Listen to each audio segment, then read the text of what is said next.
दुःख म्हणजे शिक्षा नाही तर दुःख म्हणजे मार्गदर्शक.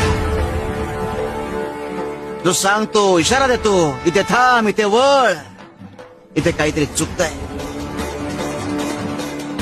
तुम्ही चुकतात म्हणून तुमच्या आयुष्यात दुःख येत असं नाही, पण जेव्हा दुःख येतं तेव्हा तुम्हाला तुमच्या चुका स्पष्ट दिसायला लागतात.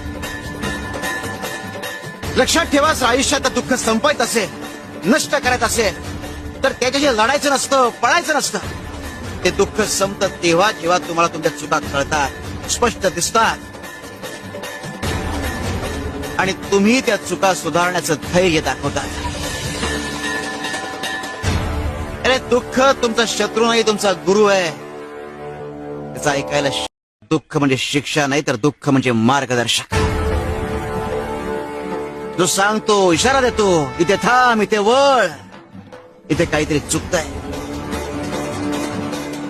तुम्ही चुकतात म्हणून तुमच्या आयुष्यात दुःख येत असं नाही, पण जेव्हा दुःख येतं तेव्हा तुम्हाला तुमच्या चुका स्पष्ट दिसायला लागतात. लक्षात ठेवा, आयुष्यात दुःख संपवायचं असेल, नष्ट करायचं असेल तर त्याच्याशी लढायचं नसतं, पळायचं नसतं. ते दुःख संपतं तेव्हा जेव्हा तुम्हाला तुमच्या चुका कळतात, स्पष्ट दिसतात आणि तुम्ही त्या चुका सुधारण्याचं धैर्य दाखवतात. अरे दुःख तुमचा शत्रू नाही, तुमचा गुरु आहे. त्याचं ऐकायला